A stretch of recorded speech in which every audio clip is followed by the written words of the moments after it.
me feel like such a bad mom. You're not. You made the biggest choice a mother could make and the hardest one. You did what you knew was best for your babies at that time, and you should never, ever, ever apologize for that, feel guilty for that, feel any kind of shame for that. Ever. I've been a lot of things in my life. I've been a bank robber and a prisoner, but being a shaman is my calling. Ayahuasca is a Schedule I narcotic, the same as heroin and LSD. But it's not a drug, it's medicine. And in my church, it's a sacrament. We can do in 2 days what conventional therapy may take years to do, but only if you are willing to step into the pain.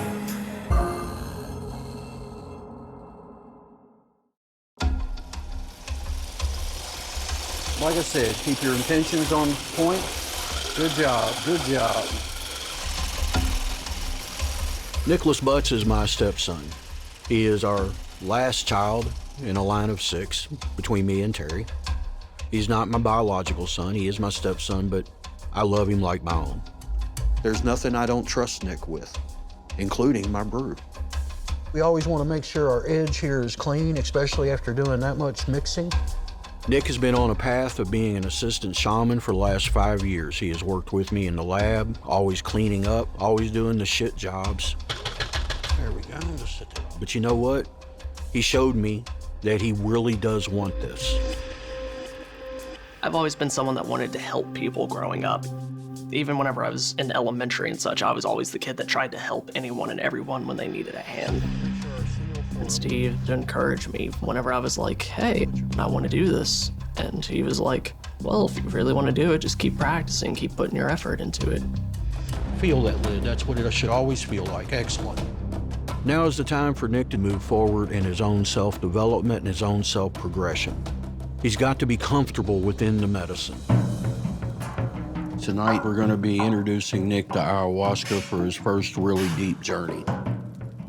It's important for Nick to drink so that he has an understanding of what people are going through, you know, when he's helping them through their journeys.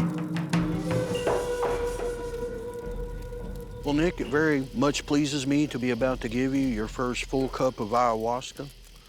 You got to make your own presence known among the different spirits and entities. That's part of the path to becoming a shaman. Thank you for the opportunity. You a little nervous? I would be too. Peace and progression. Peace and progression.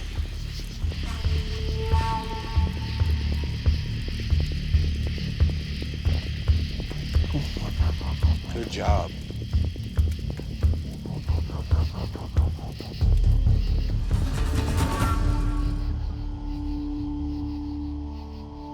From Terry, I feel, of course, apprehension. You know, you can just imagine if that was your child laying there motionless. It's easy to let your imagination run wild. Is he okay? Can I reach over and hug him and feel him like he was in the cradle? And she also knows logically she can't. Right now, Nick is on a path of independence. After having my first cup, I could sort of feel like a little bit of a wave going on. Visually, things kind of started to rock a little bit, kind of like a blast of imagery just flying by, just a lot of things going on. Like I could feel that I'm physically there, I can still feel the cot under me, but I feel sort of weightless in a way. Kind of like a spider being on its web.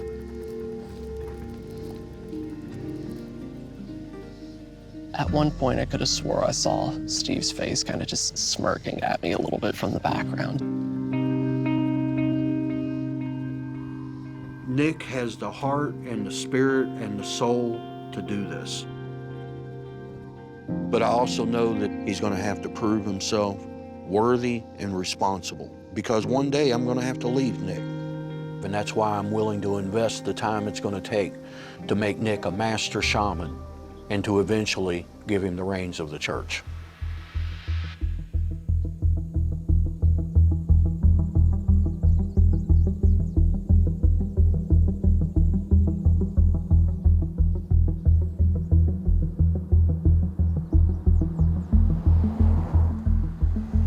It's so difficult to explain when you wake up from an overdose because you know that they've just revived you. You know that you fucked up big time.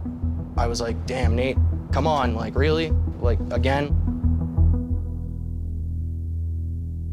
About 4 years ago, I tried opiates for the first time. It was in the form of heroin. That relationship ended with that drug about 2 years ago, and that's when I started taking Suboxone, the medication they give you for withdrawal symptoms. But, you know, with the Suboxone, it's pretty much like putting a Band-Aid on a bullet wound. You know, there's still this huge hole underneath there that needs to be dealt with, and if anything, you know, I'm not dealing with that when I'm, you know, continuing to take something that's artificially making me content and happy. I just want to be able to just leave it behind when I leave from this place and just not go back to it again. When I first came to Ayahuasca about 2 years ago, I was on my last straw. I mean, I hit rock bottom. I was using crystal meth, and I had overdosed, and I would constantly beat myself up and just have these thoughts in my brain that would just eat me alive. I haven't done drugs since I've done ayahuasca. Mother Aya showed me that I was worth more than what I thought. I wanted my mom to come to Ayahuasca because she's got a lot of her own stuff that she needs to work on.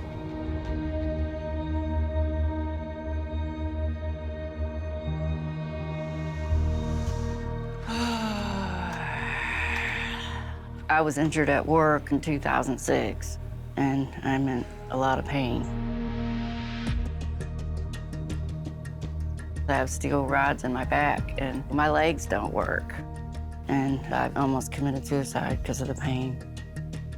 I have a lot of intentions for coming here.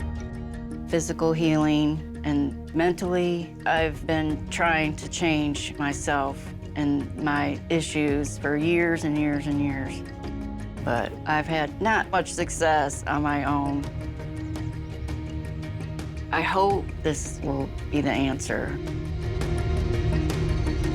Hey, come on in. Hey, I'm Walter. nice to meet you, Walter. How you doing, dude?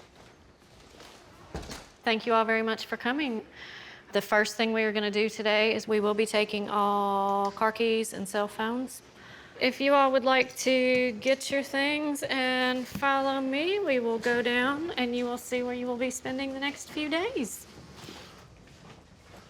Y'all can come on in, find you a bed. Wow, With this group, we have Sheila and Ryan, we have Nathan, and we have Dina. I've been dealing with depression and anxiety for about 16 years now. I was raped when I was 14. It was a family member. So I can't trust anybody else now. I'm looking to heal from the mistrust that I feel from all of the things that have happened in the past. Wow, I didn't expect to get this emotional. I really didn't.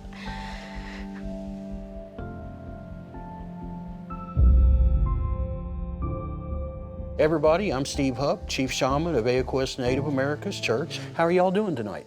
Good. Good? Ryan, this is like old times here, seeing you across the chair here from me, you know. And who is this beautiful woman to your left? I'm his mother. I couldn't have told a bit. Let me shake your hand, I love Sheila. you. I love you too. And thank you I for love all you your really for all you've done for my son. Well, thank you. Now, just to let y'all know, the reason you had to give up your car keys was because of this gentleman right here. He changed my whole rules when it come to car keys. Because in the middle of his first night journey, and he went out to get a pack of cigarettes from his car and drove away. Really? Pretty much in his underwear and everything. Left, What? And I mean, was gone. Oh, scared me to death, man. Had me pacing for, because you know, I don't want to call the cops on him, but at some point I have to, because yeah, you're out here tripping and driving. Right. You know, I can't let this go. But anyway, like, he made it home. Everything worked out for the best. Really? And we journeyed the second day, and guess what? Everything worked out. Everything went fine. But sometimes, if you're in a deep experience, you can kind of get overwhelmed, and that's what happened to him. He had a flash, and he just wanted to run. He ain't the first one. That's why we kind of keep y'all locked up and sequestered a little bit. We're gonna give you a cup, we're gonna wait about 20 minutes, and we're gonna give you a second cup after that, nothing for 2 hours. After that, as long as you are handling the experience in a good way, I will pour you more.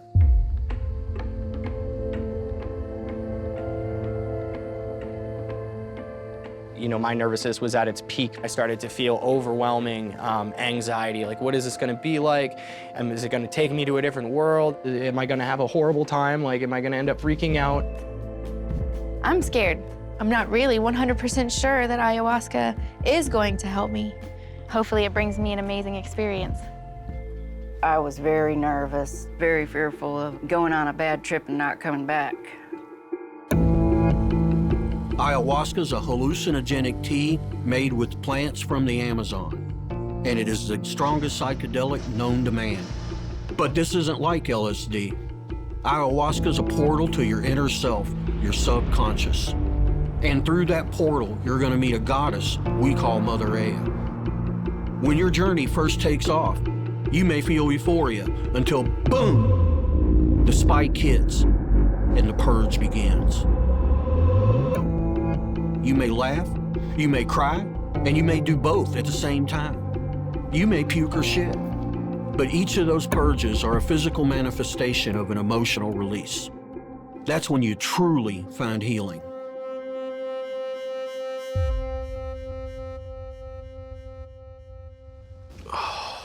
As soon as I drank, I felt this wave of calm just come down my body. My parents were both, you know, pretty involved with drugs. They weren't suitable to be parents, so I actually lived with my grandparents. My dad spent most of my childhood in prison. He actually ended up dying of a drug overdose. So I always told myself growing up, like, I'm never gonna do drugs.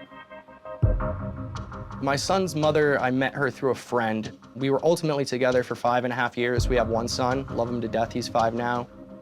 I had taken a couple months off from work to watch our son. I was there with him full time. So when I came home and she wasn't there and my son wasn't there, it really made me feel horrible. You know, it just made me feel like I was just a babysitter.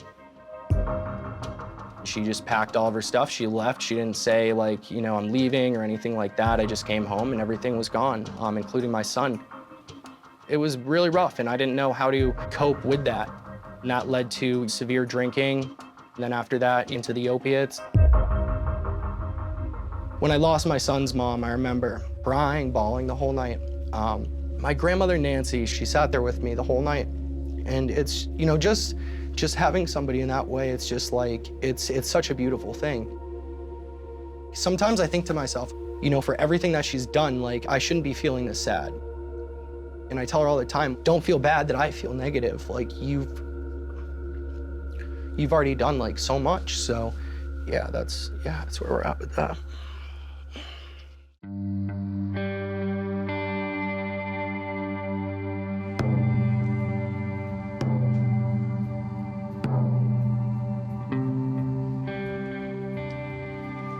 Are we supposed to drink more? You can have more if you want it. You can tell Sheila is in a lot of pain and a lot of discomfort. Mother Aya can work with physical pain, she can work with psychological pain, and she can work with spiritual pain. The entities that she works with and through have a way of healing that I really can't explain. All I know is I set the arena, I ask Mother to come and join us, and I get out of the way. I laid down and asked Mother Aya to take the pain from me so I could relax more, and she came right away.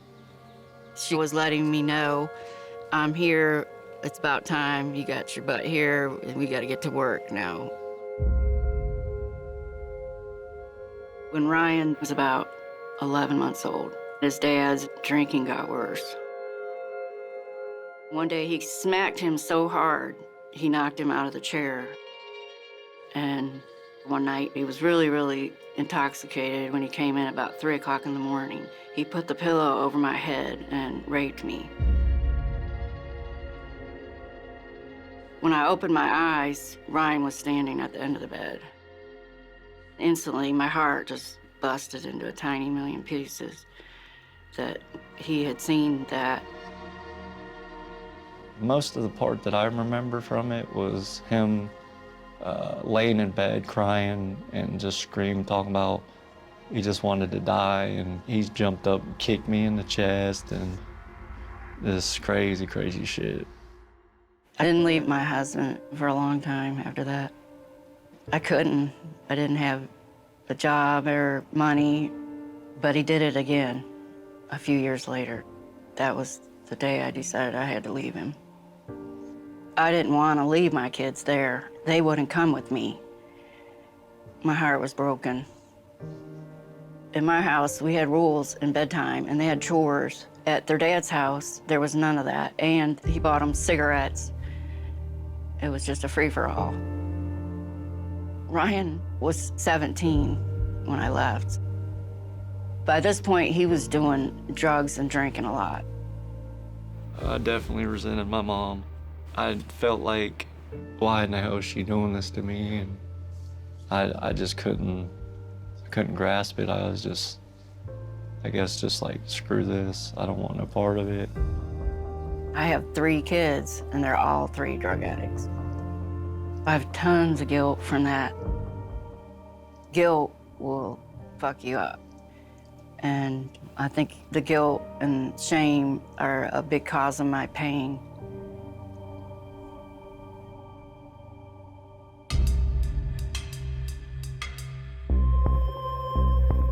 Nathan is here because he was an opiate addict on Suboxone. Suboxone is a drug used to keep the dope sick away, to keep the physical withdrawal symptoms at bay, to help the mind be a little more clear so they're not so focused on where's my next fix coming from. But it is not a cure, and that's why you got to get to the root of the problem. Please have a seat there. I chose the arena of reflection for Nathan because I felt Nathan had to deal with some very deep guilt. And we had to get him to look at himself, to let this pocket of shit go out of his head, because that's what was helping him cling to this addiction. And I wanted Nathan to see that, and I wanted him to look at himself from many different angles where he couldn't turn away. For right now, I just want you to sit there and kind of take in all the different reflection, all the different areas and angles that's coming in for you. Now, does addiction run in your family, or? Yeah, my father passed away of a drug overdose. Okay. What would your son be able to say to you to keep you working towards sobriety? Because you've been that son.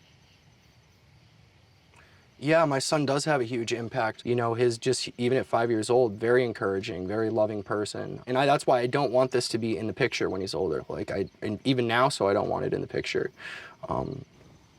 When did your opiate problem start? So yeah, that was 4 years ago in October. Tell me about your first OD. I was driving and I crashed my car. What about the second time? The second time I was in my house and my grandmother saved my life. She had gone to bed and she came out and she obviously saw that I was on the floor and that I wasn't breathing. So she gave me CPR and called the ambulance. Wow, she resuscitated you. She did, that's correct. You harbor some guilt where your grandmother was concerned that she had to resuscitate you, because I guarantee it, that was brutal on her. Yeah. And I'm sure it was hard to watch her cry. Yeah. Because I'm sure it really jacked her up. I want you to forgive yourself for that guilt, because I'm sure she has already forgiven you. She has. But I feel from you that you haven't quite forgiven yourself for that, because your demeanor totally changed when we went into that event. For right now, I want you to sit here and just meditate in the glow of these lights, and I want you to just focus on the person that Nathan is trying to become. I want you to focus on, if Nathan could paint the perfect Nathan, what would that Nathan look like? Nathan's body language and demeanor told me his self-esteem is in the basement. He couldn't stand to make eye contact with himself. Even his whole aura seemed to shrink at this one mention of this one day in an addict's life. This is what must be brought to the surface to be purged.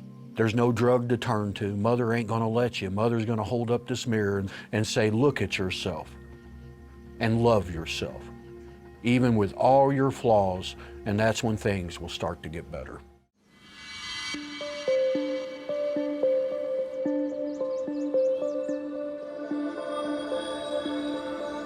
If you could, I'd like for you to have a seat right here, Miss Nana. I would not let Nick, as my assistant shaman, ever become a one-trick pony. He has to be well-rounded. And the first thing you gotta do is be patient and learn how to communicate. We judge nothing. For this ceremony, I want Nick to work with Dina to make a negative sigil for her to identify what she needs to let go. And that's not gonna be easy for her. We have to do it in such a way not to shut this wounded soul down, but to help this wounded soul heal. Steve wanted me to do a little bit of an exercise with you here. You're gonna wanna make a list of things that you don't like personally about you, and it can be as personal as you want or just simple things that you feel kind of hold you back in life. Okay. My very first memory in life, I was probably 3 or 4, and I remember waking up to the babysitter's son molesting me. I was raped when I was 14, and I kept it to myself, and I didn't tell anybody for years and years. I got really good at internalizing things and hiding them. I was in an 8-year-long relationship with a man that I loved very, very, very much, and we were married for 4 of those years.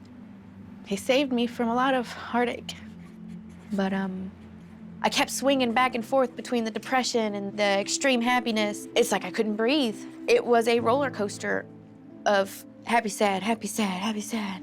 And I didn't know what to do. I didn't know how to explain it to him. I could tell that he wasn't there anymore, like emotionally and physically, like he wasn't there. And I said as much, and he was like, I think we need to get a divorce. Like, I'm not happy anymore. And that was it. It hurt. It hurt a lot. I was very suicidal. There was a couple of times, actually, that I got my van up to very high speeds, and I was gonna wreck it.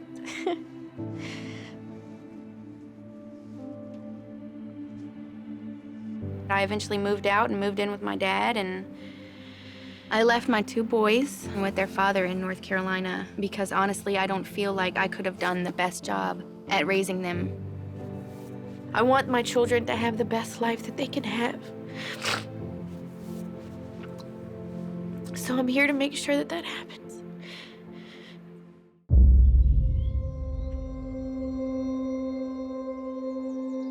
How was your experience? I didn't really feel much last night. My intentions were for you. How are you feeling this morning? I'm having quite a bit of pain in my back and legs, but last night was just pure bliss, and I saw golden light, and I was just filled with this gratitude and love. I think Mother Aya's working on me today still. I feel the connection to the earth. I think people need to be more like fungus, communicate better with each other. Then I saw the girls, and I was just full of gratitude for the joy that they bring me. And it was so beautiful. If it wasn't for Mother Aya, you wouldn't be here, and we wouldn't have the girls. I feel like she was keeping you alive. There's many times you should not have been alive. Many times you were dead and came back. It's hard to tell. But the first and the second time that I did Aya, it was a battle. I guess just fighting through all that, all that shit that I had inside me. I mean, it was hell.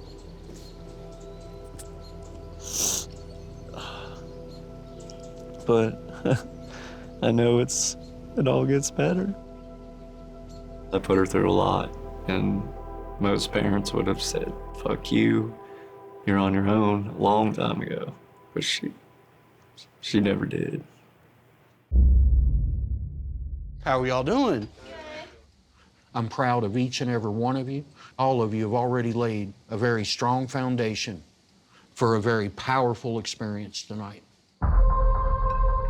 Tonight, the medicine's a little stronger, so remember your tenets, just is, accept and allow, and relax.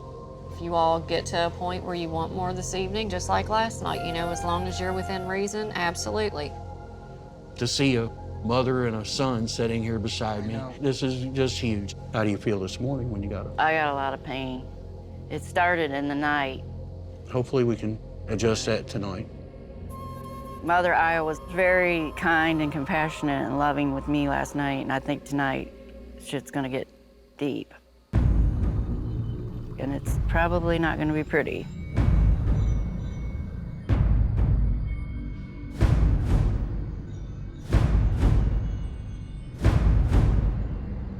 I drank off the brew. I started to really almost like throw it up. And I went outside with Walter to, smoke a cigarette before he gets started. And I think I got about halfway through my cigarette before the bush in front of me started to really, start going. It was moving, and I sat there to myself and I said, holy shit, we're gonna be in for a ride tonight. At that point in time, I had some pretty intense visuals. Everything was swirling around on top of me. I was hearing woo, woo, woo, woo. The first thing I saw, I would consider them to be demons. There was massive amounts of them, and their faces were all kind of nasty and grimacing, and they had like gnashing teeth. And I think that those were all the negative things inside of me. I had this one scene where I saw Suboxone. The thing was huge, like I saw it in my head, gigantic. And I saw something punctured right through that piece of medication. That's when I started to see the shackles. I started to hear the mantra, this is slavery, this is bondage, this is not for you. This is slavery, this is bondage, this is not for you. It was at that point I started to kind of feel like, wow, holy cow, just let it go, just let it go. And at that point, I really let it go. Just let it go. I had really just purged out some very negative stuff. I felt amazing.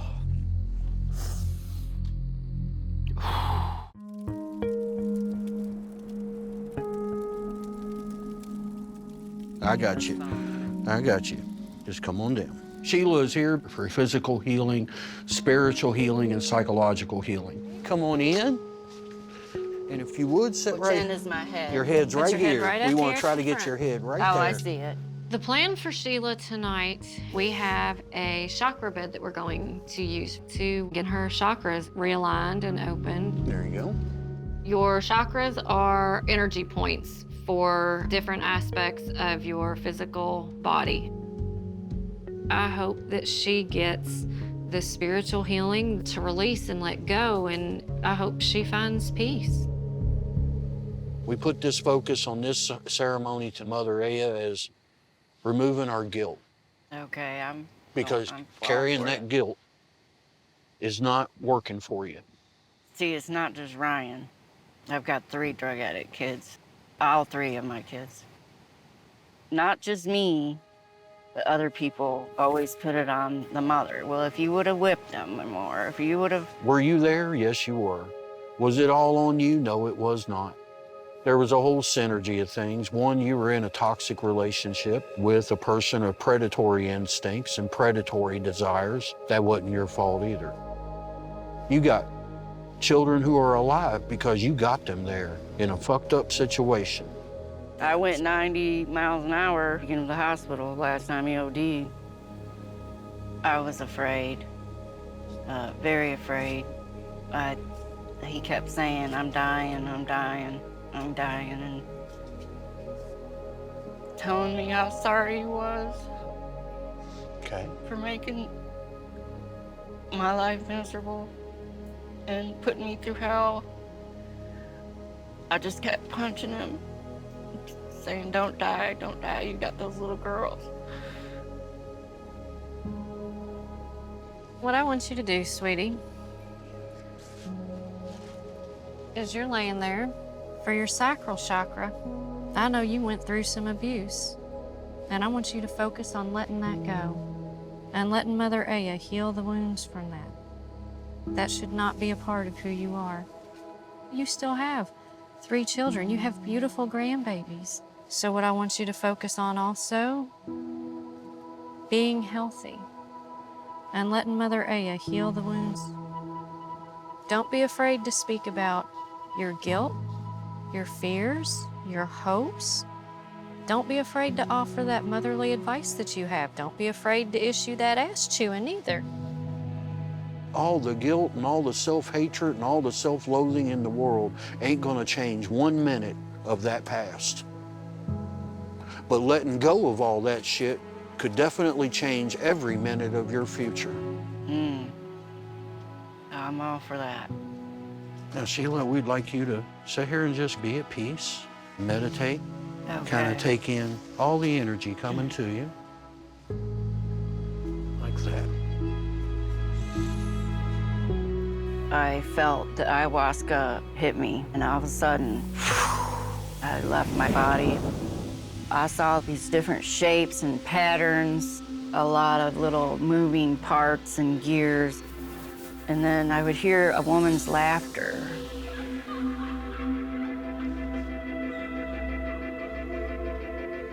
I was the universe. And then I felt my face. I was feeling around like, whose body is this? It wasn't mine. And I had no pain for the first time since 2006. I got the urge to touch my toes, which I'm incapable of doing because I have steel rods in my back. And a little piece of me was like, really? You think you're gonna touch your toes? And I bent completely in half. And I didn't just touch my toes, I like stayed there. I was just thanking Mother Aya constantly. She took away the blockage that I had to healing myself in that moment. I can sit like Indian style.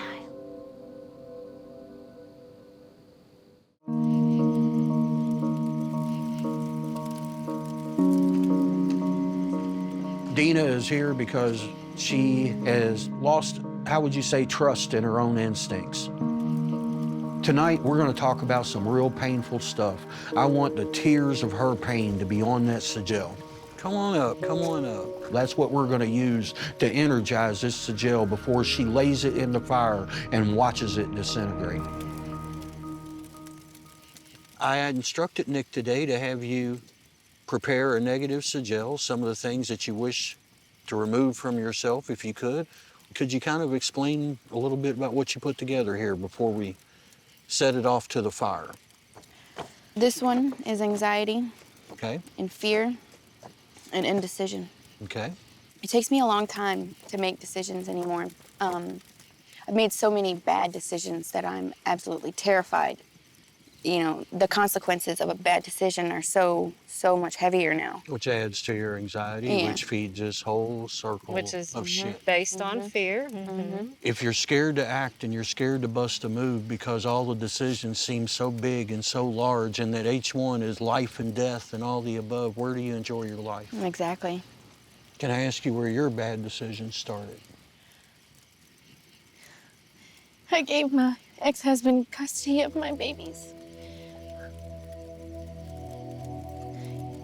He's much more stable than I am. The swinging between the depression and anxiety, it's not healthy for children, and they needed to have the best opportunity that they could have. And I wanted to make sure that they did. So I decided that he was the best option. And so many people judged me for it. They're not in your shoes. And you made a beautiful choice in a time of instability not to drag your kids through that muck.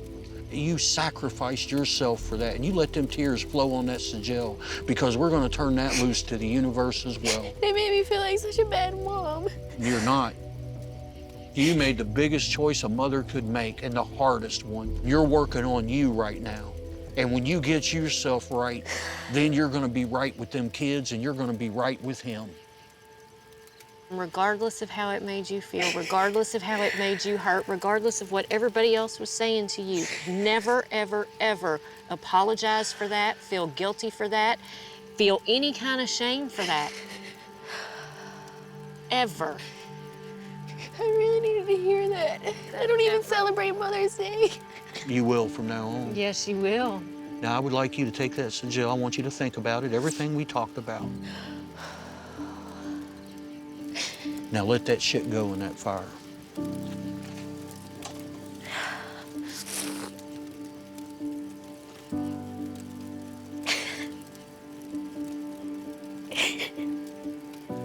I think at that moment, it just really dawned on her that she had made the right decision. And for her to realize that, I think, was a very powerful moment of healing. And I wanted her to know, I do understand that feeling. And I think instead of being condemned for it, she should be congratulated for it, because that took strength that a lot of people don't have. When I split up with my kid's dad, my oldest son was big enough to decide where he wanted to stay. And he wanted to stay with his daddy. And it broke my heart. But I let him do it because it's what he wanted. I know what that feels like. So don't you ever, ever let them people tell you, ever, that you did something wrong, because you didn't. With the ayahuasca running through me, I was getting a very relaxed sensation. When I closed my eyes, I immediately saw what looked like space, like stars and galaxies and bright colors whizzing by really quickly, and I saw a woman, and she was beautiful, and as soon as she made eye contact with me, she disappeared. And then I saw ribbons of color, like every color in the rainbow. It was beautiful. I felt a lot of love. There was a lot of feeling to it. It was nice. How you doing? Good morning. Good to see you. Hello, sweetie. Please have a seat. ma'am. Yes. Let us know how things progressed for you last night. Amazing. I feel good. I feel light. Coming into this experience, I was very scared. I wasn't sure what to expect. I wasn't sure if it was going to help. Leaving this place, I feel good. I feel happy, and I'm confident, and I'm ready to face the world again. Like, There I'm you 32. go. I'm ready to live. Yes, you're never going to be this young again. Never. And today is the first day of that life. It's a relief to feel better today. It really is. It's good to know that I can actually get better. For a long time, I thought I was just going to be stagnant and unhappy and miserable for the rest of my life. I would definitely do ayahuasca again. I actually plan on doing ayahuasca again. Maybe this time I'll have a lemon sitting on the side so I can pop it in my mouth like I just took a tequila shot and get rid of some of that taste. Let's get all those other people out of your head. Yes, ma'am. Take charge of you. And anytime someone places judgment on you, fuck them. Fuck 'em. Fuck them. There you go. That's what I wanted to hear. Fuck them. This world's better because you're in it.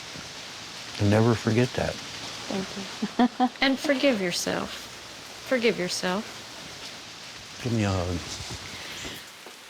It's kind of bittersweet to see them go. I'm sad that, we only get to spend a couple of days with them, but it's like the most beautiful thing ever, because I just know that, they are leaving much better than they were when they came in. So nice to meet you guys. And I sincerely hope for all of them that that just continues to grow.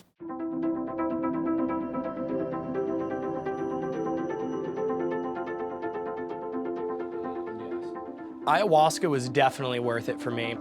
I woke up in the morning and I felt great. I didn't really feel the need to put anything in my system. I had felt like I had really released some very, very negative energy, I guess is the best word to say it, through the purge. I feel great today. Some people say that ayahuasca is a drug. It is not a drug, it's a medicine. It's an antidote that the universe uses to help you overcome your personal issues. How are we doing, Sheila? Good. Really, really good. I started walking down to the van to get my clothes, and I thought, I wonder if I can run. And I ran. Then I ran up the hill. How long has it been since you've done those I things? can't remember the last time I ran. Everything went so good with last night, and she seems to be doing so amazing, not feeling any pain, and I think that in itself is a true gift. I mean, it's just an amazing medicine, it really is. Mother Aya has worked a miracle with you. I think I got a new lease on life, and I'm gonna go with it. And I get to hang out with him some more. And I'm envious of you. And I'll tell you why, I never had a relationship like this with my mother. Never. And I regret it.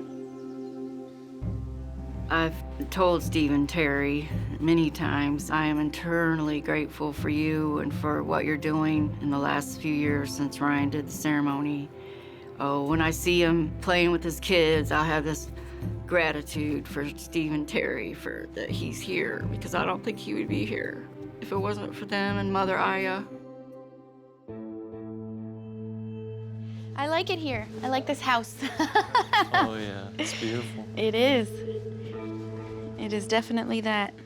The biggest lesson that I've taken away from this journey is I'm not as bad a mother as I thought I was. It's huge for me. And I can't wait to see their little faces and squish them and give them kisses all over. What am I saying again? I love you guys so much. Hello, hello. I look around at the people that I see gathered here before me, and I see completely different people than walk through that door. Each of you are going to have to go through some trials and tribulations. Some of that old thought patterns will creep in. It's called life.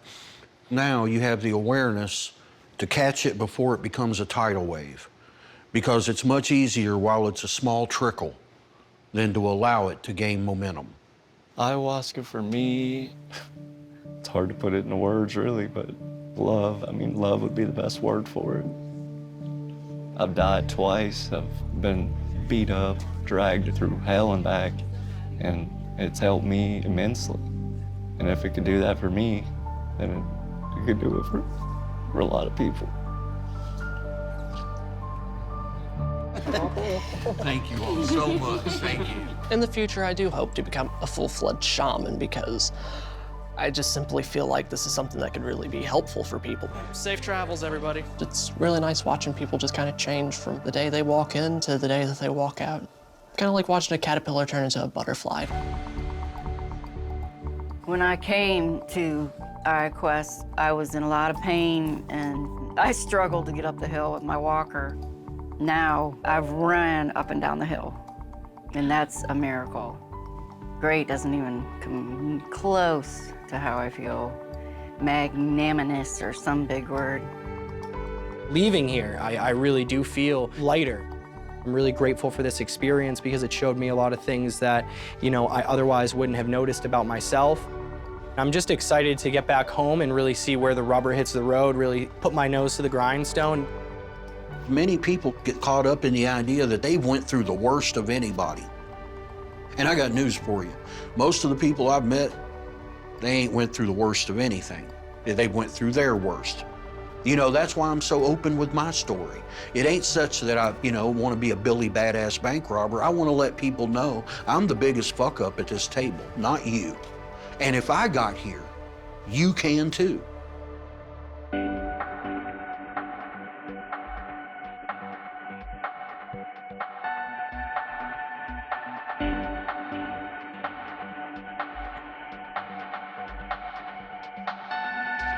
3 months after ayahuasca, I feel much better. I've gotten engaged.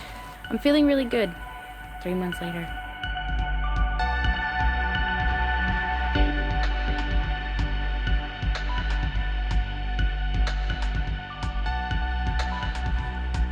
I actually had an amazing experience. I had zero pain. The ceremony gave me so much hope that I know it can go away, that I can be healed.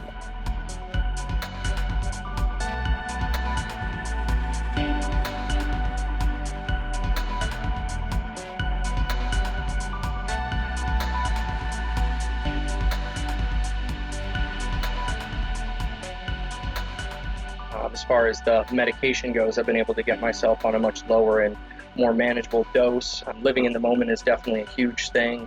Not worrying too much about the past, which is something that I really struggled for the longest time to, be able to do. So, again, so grateful for the experience.